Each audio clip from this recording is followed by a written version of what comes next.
Al mismo tiempo que estaban preguntando, descienden los otros dos sujetos y abren fuego sobre una mesa de manera directa. Pierden la vida 10 personas. Sinaloa, México, bajo la fachada de una vieja clínica rural en la frontera. Una catedral de la muerte oculta a 560 sicarios del cártel de Sinaloa, heridos tras una sangrienta purga. Dentro, el aire está denso con el olor a pólvora y antiséptico. Asesinos disfrazados de médicos custodian a carniceros a los que se les administra morfina. Este es el corazón logístico, el centro de recuperación de un imperio criminal. Pero ellos no saben que, a miles de kilómetros de distancia, el cirujano de la justicia, Omar García Harfuch, ha monitoreado cada uno de sus latidos vía satélite. Su orden fue emitida de forma concisa: aniquilen todo. 4:30 de la mañana. El alba aún no clarea. El rugido de los helicópteros Black Hawk desgarra el silencio del desierto. 200 gendarmes de élite desembarcan como una tormenta. Harfuch en persona, en uniforme de combate, lideró la punta de lanza del asalto, descendiendo desde un techo que había sido derrumbado. Granadas aturdidoras detonan, convirtiendo los pasillos en un mar de humo blanco. Su fuerza se mueve con una precisión letal, neutralizando toda resistencia en silencio. En solo unos minutos, el hospital demoníaco fue sometido. En medio de la caótica escena de camillas volcadas y charcos de sangre, encontraron el verdadero tesoro. No solo 50 kilogramos de cocaína ocultos en jeringas gigantes, sino un ordenador portátil aún abierto. Su pantalla mostraba los planos de laboratorios de fentanilo, nuevas rutas de transporte y una larga lista de nombres de funcionarios sobornados. El cártel no solo se estaba recuperando, estaba planeando una expansión a gran escala. Harfuch pisa un estetoscopio roto. Su voz ronca: hoy todo termina. Exactamente 12 minutos. La operación concluyó con 140 capturados vivos y 420 que se resistieron eliminados. Este asalto relámpago no solo erradicó un bastión, cercenó la arteria principal y se apoderó del cerebro de Sinaloa, cambiando para siempre el panorama de la guerra contra las drogas. 3 de la mañana. El amanecer es todavía una promesa lejana. En la oscura sala de operaciones del centro de mando en la Ciudad de México, la única fuente de luz es el parpadeo azul de docenas de pantallas. El aire es denso, con olor a café quemado y una tensión extrema. En medio de la sala, Omar García Harfuch se yergue como una estatua, sus ojos fijos en la pantalla principal. Durante meses, su equipo había perseguido fragmentos de inteligencia, susurros de informantes comprados, señales telefónicas interceptadas con dificultad. Todo apuntaba en una dirección, una anomalía. Tras la aterradora purga interna de Sinaloa, un gran número de miembros de alto rango desapareció repentinamente de todos los radares. No estaban muertos, ni capturados, ni habían huido a Estados Unidos. Parecían haberse desvanecido en el aire. Y entonces, esta noche, la apuesta dio sus frutos. Un único punto rojo, pequeño pero persistente, apareció en el mapa satelital térmico en una zona remota cerca de la frontera de Sinaloa. Ese punto emitía una cantidad anormal de energía térmica, inconsistente con una granja o una zona residencial dispersa. Era demasiado grande, demasiado concentrado. Era la señal de una operación a gran escala que se mantenía oculta. Inmediatamente, los analistas se pusieron a trabajar. Cotejaron las imágenes del satélite óptico con los mapas catastrales. Sobre el papel, era una vieja clínica rural, abandonada desde hacía muchos años.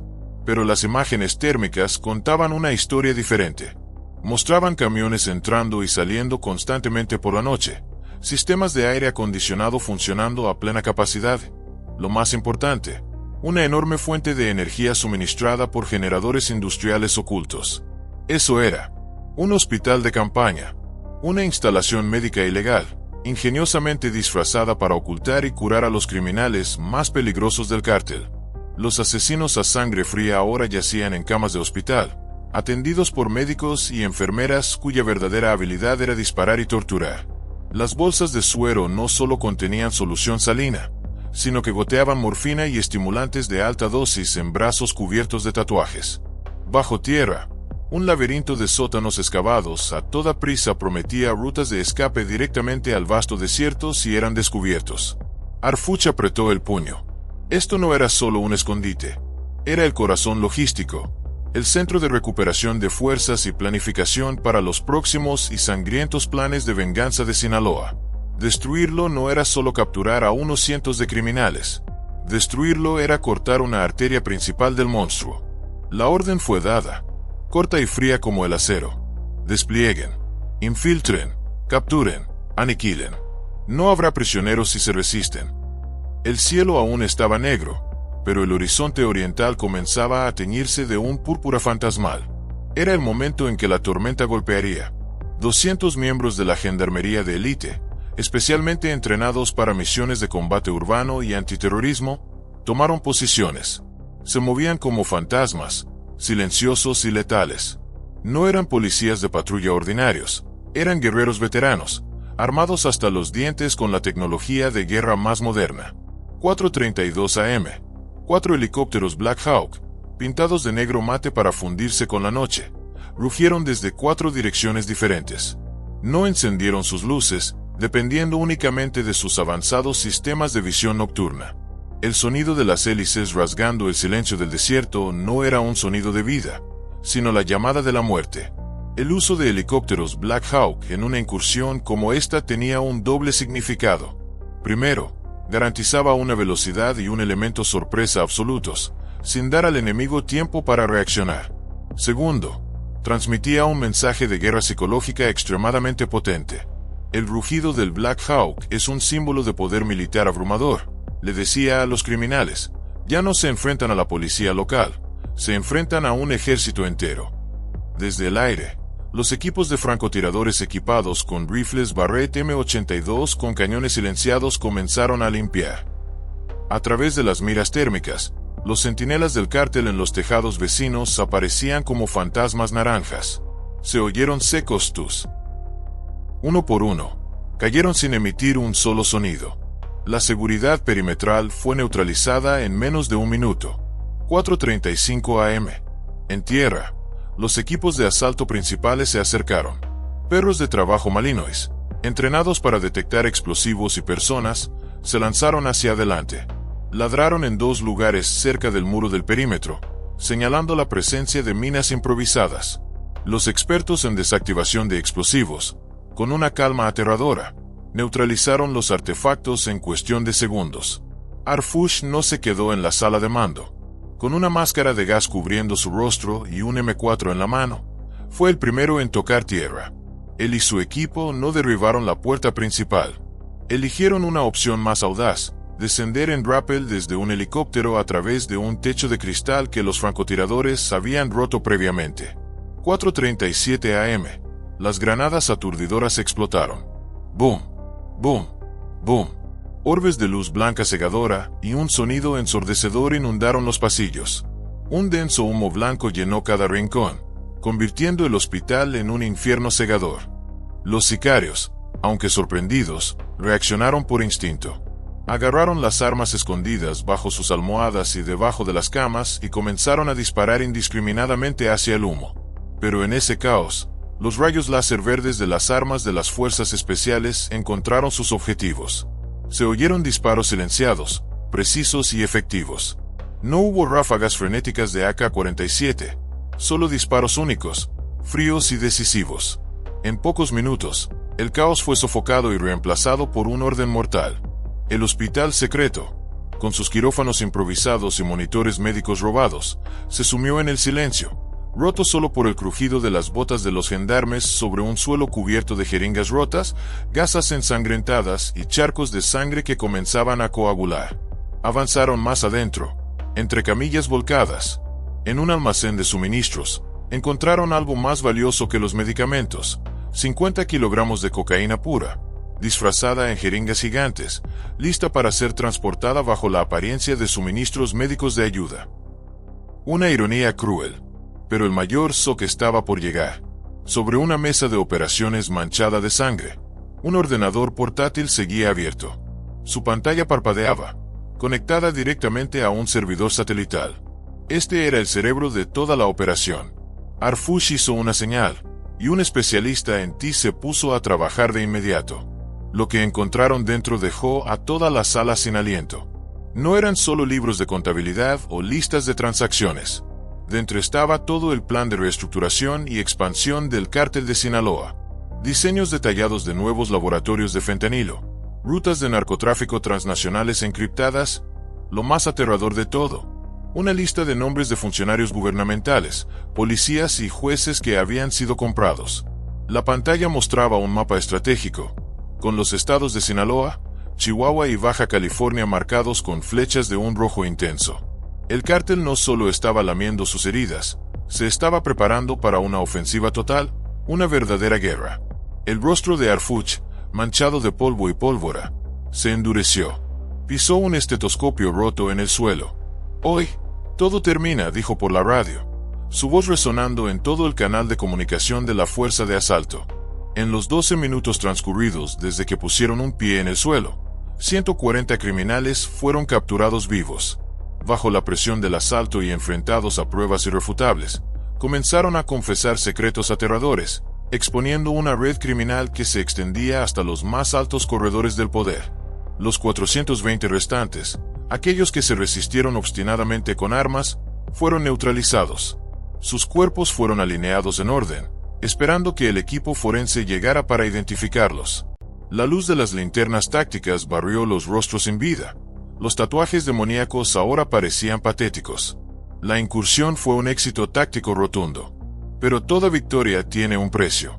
2 gendarmes resultaron heridos por la metralla de una granada enemiga, rápidamente evacuados por una ambulancia blindada que siempre estaba de guardia en el exterior. Y entonces, la encontraron. Una joven enfermera, que no era miembro del cártel, atrapada en el fuego cruzado. Había sobrevivido milagrosamente escondiéndose debajo de una cama. Su rostro estaba en shock, aterrorizado, pero su testimonio posterior se convertiría en la clave para desvelar otro rincón oscuro de este hospital. La presencia de una civil como esta enfermera era un factor extremadamente importante. Demostraba cómo los cárteles se infiltran en la sociedad. No solo operan en el inframundo, explotan, coaccionan y manipulan a la gente común. El testimonio de esta enfermera se convertiría en una prueba viviente, personificando los crímenes del cártel ante los tribunales y la opinión pública, transformando estadísticas sin alma en una trágica historia real. Ella contó que este hospital no solo se usaba para curar, también era un centro de reclutamiento. Los sicarios, disfrazados de médicos, habían atraído a jóvenes pobres de las comunidades vecinas, prometiéndoles dinero, poder y una vida fácil. Esta red no solo traficaba con drogas, también traficaba con esperanzas rotas, convirtiendo a niños desesperados en polillas que volaban hacia la llama. Mientras tanto, en el cielo, un dron de vigilancia había grabado toda la operación. Un video granulado, crudo pero potente, fue filtrado deliberadamente a canales de medios seguros. El video mostraba a Harfuch, en medio del humo, dando órdenes con voz firme. Se insertó una voz en off, a modo de narración: Hospital de la Droga desmantelado. 560 narcotraficantes fuera de combate. Arsenal médico incautado. Esas imágenes se extendieron a la velocidad de un incendio forestal. México despertó con un sentimiento mixto de alivio y miedo. Alivio porque se había asestado un golpe mortal. Miedo porque todos sabían que el monstruo de Sinaloa nunca aceptaría un golpe en silencio. 5 a.m. La venganza comenzó. Las calles de Culiacán, la capital de Sinaloa, ardían. Camionetas blindadas, símbolo del poder del cártel, bloquearon la carretera federal 15. 3 tiendas de conveniencia fueron incendiadas con cócteles Molotov. El mensaje era claro: han pateado el avispero. Pero Harfuch lo había previsto. El plan B se activó de inmediato. Desde la sala de situación, coordinó con la Marina y la Guardia Nacional, estableciendo un cerco de acero alrededor de Culiacán. Patrullas blindadas pesadas rodaban por las calles. Drones de reconocimiento sobrevolaban los puntos calientes, transmitiendo imágenes en vivo al centro de mando. En un barranco cerca del hospital, una patrulla descubrió una camioneta abandonada. Dentro, otro ordenador portátil abierto. La pantalla mostraba un único archivo: Lista Roja 2025. No era una lista de funcionarios corruptos, era una lista de objetivos a eliminar. Periodistas de investigación, policías honestos, políticos de la oposición, activistas sociales. Junto a cada nombre estaba la dirección de su casa, sus rutinas e incluso los nombres de sus familiares. Alguien lo había dejado allí a propósito. Era una advertencia, una trampa, o ambas cosas. Decía, lo sabemos todo. No vayan demasiado lejos. Harfuch ordenó que el ordenador fuera sellado bajo estricta supervisión militar. Nadie lo toca sin mi autorización, declaró. El asalto al hospital no solo desmanteló una instalación logística. Había abierto la caja de Pandora, liberando demonios que nadie sabía cómo controlar. 6 de la mañana. El sol comenzó a salir, tiñendo de rojo un cielo ya manchado de sangre. La luz del día expuso la magnitud total del caos. Las ambulancias oficiales comenzaron a evacuar a los civiles atrapados. Una mujer con los ojos hinchados de llorar abrazaba a su hijo pequeño junto a una patrulla. ¿Ya terminó?, preguntó inocentemente el niño. Un gendarme se arrodilló, le dio una botella de agua y respondió con voz ronca. Casi, pequeño, casi. Ese momento, aunque nunca apareció en las noticias, resumió la esencia de esta guerra. En medio del fuego, el acero y la brutalidad, todavía brillaban chispas de humanidad. Consciente de esto, Harfuch ordenó a los equipos de apoyo psicológico y social que se acercaran de inmediato a las comunidades afectadas. No solo luchamos, dijo a través de la comunicación encriptada, también tenemos que sanar. 7 de la mañana. Mientras los bloqueos en Culiacán comenzaban a levantarse, los expertos forenses en el hospital hicieron otro descubrimiento impactante. Detrás de una pared falsa en el laboratorio improvisado de fentanilo, encontraron un túnel. No era una ruta de escape improvisada, era una verdadera obra de ingeniería, de 200 metros de largo, reforzada con hormigón, con sistema de ventilación y rieles para transportar mercancías. El túnel terminaba en un almacén abandonado a unos cientos de metros de distancia.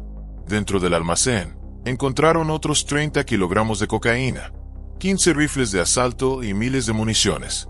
Un túnel de esta escala mostraba el nivel de inversión y la visión a largo plazo del cártel.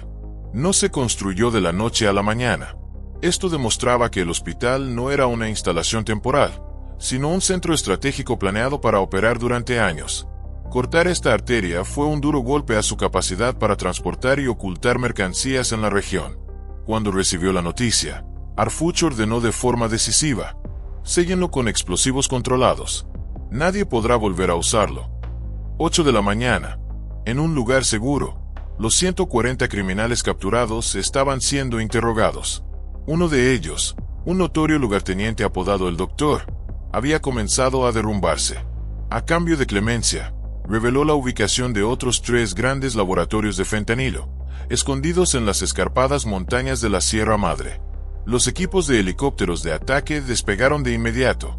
A mediodía, el humo negro de 2 laboratorios destruidos se elevaba hacia el cielo, visible desde decenas de kilómetros de distancia. El tercer laboratorio, densamente minado, fue neutralizado por expertos y todo su equipo fue incautado. La operación se había extendido como un incendio incontrolable. Cada eslabón roto llevaba a otro. 10 de la mañana. El último y más aterrador descubrimiento llegó. En una habitación sellada con una puerta de acero en el hospital, los gendarmes encontraron un servidor. A diferencia del ordenador portátil, este servidor contenía copias de seguridad, archivos más profundos. Y dentro estaban las cintas, grabaciones de audio de baja calidad que registraban sobornos. Un político local prometiendo hacer la vista gorda a los envíos a cambio de un maletín lleno de dinero. Un juez poniendo precio a la alteración de un expediente judicial. Un oficial de policía de alto rango vendiendo información sobre las patrullas de sus propios compañeros.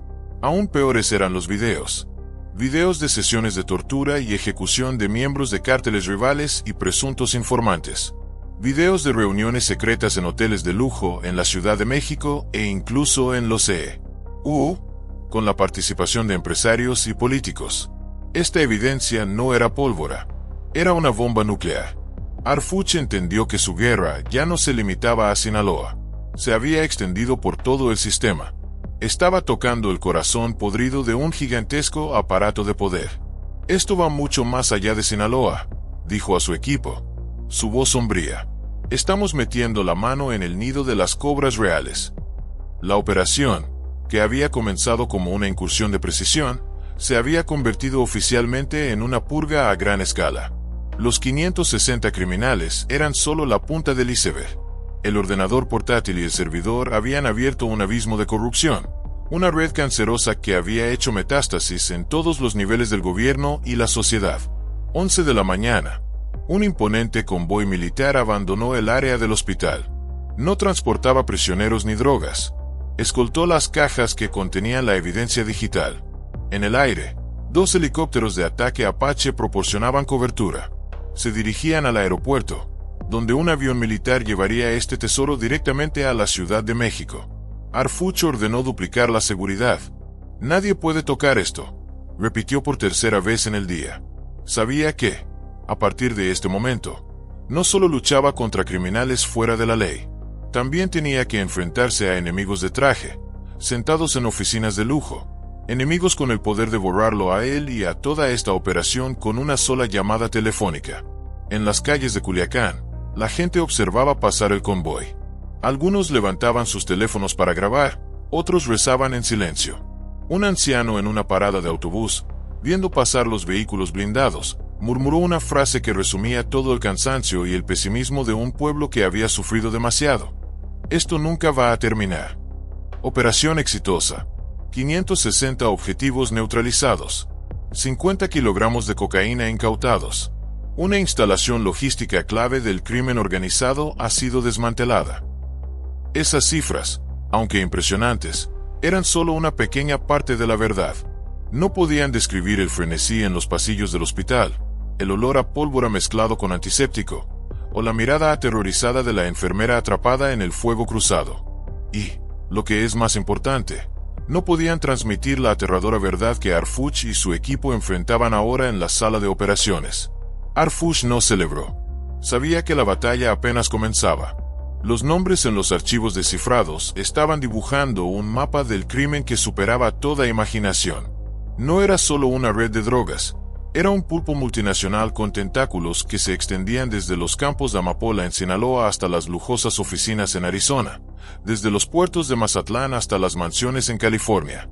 Y entonces, lo encontraron, escondido en una carpeta encriptada a nivel militar, un archivo llamado Plan Fénix. El nombre Fénix tenía un significado simbólico extremadamente poderoso. No era simplemente un nombre en clave, era una declaración, una filosofía del cártel de Sinaloa. Como el legendario Fénix que renace de sus cenizas, creían que no podían ser destruidos. Cada golpe del gobierno solo los hacía más fuertes, más astutos y más brutales. El Plan Fénix no era solo un plan para reconstruir un hospital. Era una estrategia integral para reestructurar, vengar y reafirmar su poder después de cualquier pérdida. Este descubrimiento demostró que Harfuch no solo estaba luchando contra una organización criminal, se estaba enfrentando a una ideología. El plan era aterradoramente detallado. Trazaba ubicaciones de respaldo, suministros médicos de contrabando preestablecidos, una lista de médicos y enfermeras simpatizantes listos para ser convocados. Incluso tenía un plan de medios sucios, para difundir noticias falsas y desacreditar a las fuerzas del orden después de la incursión. El cártel no se rendía. Nunca se rendían. Simplemente se retiraban a las sombras, renacían y esperaban su momento. 13 horas. Las noticias del campo confirmaron los temores de Harfuch. Un equipo de la Guardia Nacional, mientras peinaba el área alrededor del hospital, descubrió un segundo túnel. Era más pequeño, más rudimentario, y conectaba directamente con el sótano de una casa de aspecto normal en un suburbio. Dentro de la casa, no había nadie, pero había uniformes de médico nuevos, cajas de mascarillas quirúrgicas y 10 kilogramos de fentanilo, la mortal droga sintética, cuidadosamente empaquetada, lista para su distribución. Este descubrimiento fue un jarro de agua fría. El hospital no era una entidad independiente. Era solo un eslabón en una gigantesca maquinaria criminal, un sistema diseñado para dispersar el riesgo. Destruir una parte no significaba matar toda la máquina. Pero en las redes sociales, se contaba otra historia. El video del dron del ejército se había convertido en un símbolo. Fue compartido millones de veces con titulares orgullosos: México no duerme. México contraataca. En medio de la oleada de comentarios, otra imagen comenzó a viralizarse. En un barrio afectado por los incendios de represalia, un grupo de residentes se había organizado para limpiar los escombros. Hombres, mujeres, ancianos, todos juntos, con picos, palas y sus propias manos. En medio del humo y el caos, un espíritu de resistencia estaba surgiendo. Arfuch, al recibir este informe, envió un breve mensaje a sus equipos de apoyo social. Acompañen a la gente. Provéanles todo lo que necesiten. Que sepan que no están solos en esta lucha. 14 horas. El sol era como un horno gigante, abrazando el asfalto de Sinaloa. Los helicópteros seguían rugiendo en el cielo, sus sombras deslizándose sobre los tejados como enormes aves de presa. En tierra, las patrullas blindadas todavía recorrían las calles. Su presencia era a la vez tranquilizadora y amenazante. En una escuela rural, donde las paredes aún mostraban las cicatrices de las balas de un viejo enfrentamiento, tuvo lugar una escena extraña. Un gendarme, después de terminar su turno, se quitó el casco y el chaleco antibalas y jugó al fútbol con un grupo de niños. Sus risas cristalinas resonaron, un sonido fuera de lugar pero precioso en medio de la dura realidad. Fue un intento desesperado de devolver un poco de normalidad a una generación que había crecido con la violencia. Pero en la Ciudad de México, en las frías salas de la División de Análisis de Inteligencia, no había lugar para la normalidad. Los expertos estaban desnudando cada capa del monstruo digital que habían capturado. Un video, grabado con un teléfono móvil, mostraba a un sicario ejecutando a un rival en un callejón oscuro. La fecha y la ubicación en los metadatos del video coincidían perfectamente con un caso de asesinato sin resolver en Tijuana. Otro archivo, un PDF llamado simplemente Nómina, detallaba los pagos mensuales a docenas de policías locales. Nombre, rango, cantidad. La red era un tumor canceroso que había hecho metástasis profundas en el cuerpo de las fuerzas del orden. Y Arfuch, con la determinación de un cirujano, estaba decidido a extirparlo de raíz, sin importar cuán doloroso fuera. 15 horas. La alarma sonó de nuevo. Un nuevo bloqueo en Mazatlán. Esta vez, los criminales intentaban tomar un puente estratégico. Pero el guión fue diferente. La Fuerza de Reacción Rápida Federal, alertada de antemano por los drones, llegó en cuestión de minutos.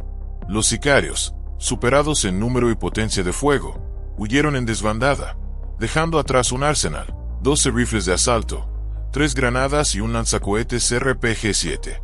La velocidad de esta respuesta sorprendió a los propios gendarmes. El sistema de mando y control de Arfuch estaba funcionando a la perfección. Desde la sala de situación, seguía cada movimiento en el mapa digital en tiempo real. Sin pausas, sin tregua, resonó su voz en el canal de mando. Debemos mantener la presión. No les den tiempo para respirar. Y en las calles, la gente comenzaba a creerlo. El miedo seguía ahí, pero se colaba un rayo de esperanza, frágil pero real. 16 horas. Un informe urgente llegó al puesto de mando móvil de Arfuch. Un dron de vigilancia había detectado movimiento inusual en una granja abandonada, a 15 kilómetros del hospital destruido. Las imágenes térmicas mostraban múltiples fuentes de calor humanas y de vehículos concentradas allí. La inteligencia dedujo. Era un punto de reagrupamiento, un intento desesperado de Sinaloa por organizar a los supervivientes. Los ojos de Arfuch estaban pegados a la pantalla. Podía ver las antenas satelitales camufladas, las camionetas blindadas escondidas bajo lonas. Esto no era un refugio temporal. Era una fortaleza. Un plan B. Su orden fue gélida. Establezcan un perímetro de pinza. Nadie entra. Nadie sale. Los vamos a atrapar a todos. En cuestión de minutos, un convoy de 80 gendarmes de élite, apoyado por 2 helicópteros de ataque Apache, se dirigió hacia el objetivo. 16:30 horas. Estaban en posición. El silencio era total. Los francotiradores yacían inmóviles en las colinas circundantes, sus miras barriendo cada ventana. El aire se volvió denso. Se podía cortar con un cuchillo. 16:40 horas. Una fuerte ráfaga de viento levantó una nube de polvo. La puerta principal de la granja se abrió.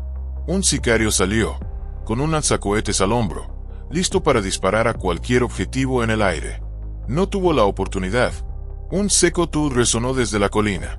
El sicario se desplomó como una marioneta a la que le cortan los hilos. Y entonces, se desató el infierno. Desde dentro, ráfagas de AK-47 rasgaron el aire, golpeando los vehículos blindados con un tintineo agudo. La gendarmería respondió con granadas de humo, sumergiendo toda la zona en una espesa niebla blanca. Bajo la cobertura del humo y el fuego de apoyo de los helicópteros, los equipos tácticos irrumpieron simultáneamente desde 3 direcciones. La lucha fue a corta distancia, brutal y rápida. 7 minutos después, todo había terminado. Dentro de la granja, la escena era la de una sala de guerra caótica. Mesas volcadas, mapas esparcidos, una radio satelital todavía crepitando. 20 kilogramos de metanfetamina apilados. Pero lo más aterrador estaba en una habitación trasera. En una pizarra blanca, estaban escritos nombres, fechas y lugares. Al lado, un teléfono desechable yacía con un mensaje a medio escribir. Plan Fénix activado. Refuerzos en camino. Esperen órdenes. Este mensaje era un hallazgo extremadamente peligroso. Confirmaba que el asalto a la granja no era simplemente una limpieza de remanentes. Habían tropezado inadvertidamente con un centro de mando de contraataque enemigo. Los refuerzos podrían ser docenas, incluso cientos de sicarios más en camino. Arfuch se enfrentaba a una decisión de vida o muerte: retirarse para preservar sus fuerzas, o quedarse y enfrentar una batalla más grande y sangrienta. Arfuch no dudó. Bloqueen toda la zona. No sabemos cuántos vienen, pero no pasarán, ordenó. Justo en ese momento, un dron detectó 2 camionetas que se acercaban a toda velocidad por un camino de tierra. Fueron interceptadas. Dentro, 8 hombres armados hasta los dientes y un maletín lleno de efectivo. Uno de ellos, un joven de apenas 22 años, rompió a llorar al ser esposado. No quería estar aquí, susurró. Me obligaron a venir. Dijeron que si no venía, matarían a toda mi familia. Su confesión reveló una verdad brutal. El cártel, tras las graves pérdidas, sufría una escasez de personal. Habían comenzado a llevar a cabo una campaña de reclutamiento forzoso en las aldeas pobres, utilizando deudas y amenazas para convertir a campesinos y jóvenes en carne de cañón. 17 horas. Mientras los gendarmes reforzaban el perímetro defensivo alrededor de la granja, el equipo forense comenzó su trabajo. En un almacén subterráneo, encontraron un arsenal aún más grande que el incautado anteriormente, incluyendo 10 kilogramos del explosivo plástico C4. Pero el verdadero tesoro estaba en un disco duro de ordenador conectado a un generador de respaldo. Los especialistas lo descifraron. Dentro había un documento titulado Operación Frontera. Detallaba un audaz plan para recuperar el control total de las principales rutas de narcotráfico hacia los Estados Unidos. El plan no se basaba solo en la violencia, sino también en la corrupción. Una lista de agentes de aduanas y policías de ambos lados de la frontera, acompañada de historiales de transferencias bancarias sospechosas, videos de chantaje y notas sobre las debilidades personales de cada uno. Uno de los nombres destacados era el de un alto funcionario de aduanas en Nogales. Arfuch, al recibir el informe, ordenó inmediatamente que se enviara una copia de los archivos a la Fiscalía General de la República y a sus homólogos en los CE. Esto no se detiene en Sinaloa, dijo. Vamos a perseguir a toda la red, donde quiera que estén. 18 horas. El atardecer cayó, tiñendo el cielo de rojo. Un nuevo descubrimiento en la granja cambió de nuevo el panorama. En una habitación sellada, encontraron un mapa detallado de Sinaloa, con puntos marcados con alfileres rojos. Cada punto era un almacén, un laboratorio o un punto de encuentro. Uno de ellos, 30 kilómetros al norte, estaba rodeado por un círculo y anotado: Comando Central. Arfuch no dudó ni un segundo. Se formó un nuevo equipo de asalto y se puso en marcha. 18 o 30 horas. El equipo de asalto llegó al lugar, otra granja camuflada entre vastos campos de maíz. Esta vez, el cártel estaba preparado. Uno de sus drones sobrevolaba la zona. 15 centinelas fuertemente armados. El ataque se desarrolló como una danza de la muerte perfectamente coreografiada. Se lanzaron granadas aturdidoras desde los helicópteros. Los equipos de tierra avanzaron bajo la cobertura del humo. 5 minutos. La granja fue tomada. Dentro, encontraron 25 kilogramos de fentanilo y una libreta con nombres de contactos en Tijuana y Phoenix, Arizona. Uno de los capturados, apodado El Contador, confesó que este era el principal centro de distribución para los envíos transfronterizos. Cada semana, confesó, movemos 100 kilogramos de mercancía a los EU, escondida en camiones de fruta. 19 horas. Al mismo tiempo, Arfuch recibió noticias de la Marina. Un barco pesquero fue interceptado frente a la costa de Mazatlán. 50 kilogramos de cocaína escondidos en compartimentos falsos. La tripulación admitió trabajar para Sinaloa. Una ruta marítima que conectaba Sinaloa con California acababa de ser cortada. Los acontecimientos de las últimas horas mostraban una cosa claramente. Arfuch había cambiado por completo las reglas del juego. En lugar de reaccionar pasivamente a las acciones del cártel, había pasado a una ofensiva proactiva. Al utilizar la inteligencia obtenida de un objetivo para atacar inmediatamente el siguiente, creó un efecto dominó, sin dar al enemigo tiempo para reagruparse o cubrir sus huellas. Esta era una verdadera campaña militar, ya no una operación policial ordinaria. 20 horas. Un equipo de inteligencia interceptó una llamada encriptada. Un lugarteniente del cártel estaba dando órdenes desde un lugar no revelado. Todos reagrúpense en el punto Delta, gritaba por el teléfono. En el mapa de Arfuch apareció el punto Delta, un almacén industrial en las afueras de Los Mochis. Otro equipo de asalto se puso en marcha en la oscuridad. 22 horas. Reunión de emergencia en línea entre Arfuch y los comandantes federales. Su mensaje fue claro. No solo estamos desmantelando un cártel, estamos arrancando sus raíces. La evidencia ahora apuntaba a una extensa red de corrupción que involucraba a empresarios, policías, políticos e incluso a un vicegobernador estatal. Nadie será intocable, declaró Arfuch. 23 horas. En un barrio muy afectado, un equipo de apoyo social distribuía alimentos y mantas. Una joven madre, con su hijo pequeño en brazos, dijo entre lágrimas, no queremos tener más miedo. Arfuch, al oír esta historia, ordenó duplicar los esfuerzos de apoyo. Que la gente sienta que el Estado está con ellos. Esta guerra, debemos ganarla tanto en las calles como en los corazones de la gente. Medianoche. Sinaloa permanecía bajo estricta vigilancia. Los helicópteros seguían patrullando. La gendarmería seguía en las calles. En una comunidad rural, un anciano miró al cielo estrellado y murmuró una oración. En Culiacán, un grupo de jóvenes pintaba un enorme mural, un puño rompiendo cadenas. La ciudad, herida pero viva, comenzaba a respirar de nuevo. Arfuch, en su centro de mando, revisó los informes finales del día. La granja, el almacén, el barco. Cada golpe era un paso adelante, pero sabía que el monstruo aún no estaba muerto.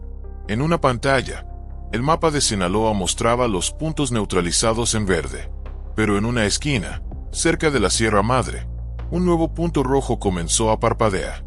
Un objetivo no identificado. Una nueva amenaza. Arfuch tomó la radio, su voz cansada pero sin flaquear. Atención a todas las unidades. Prepárense para el próximo movimiento. Hizo una pausa por un segundo, mirando la pantalla. La guerra no había terminado, pero ellos tampoco. México no se rinde. La lucha por el alma de México continúa. Lo que ha sido expuesto en las últimas 24 horas es solo la superficie de un iceberg masivo. La verdad sigue revelándose, y seguiremos aquí para contarles esa historia. Suscríbanse a nuestro canal y síganos, porque el próximo capítulo de esta guerra acaba de comenzar.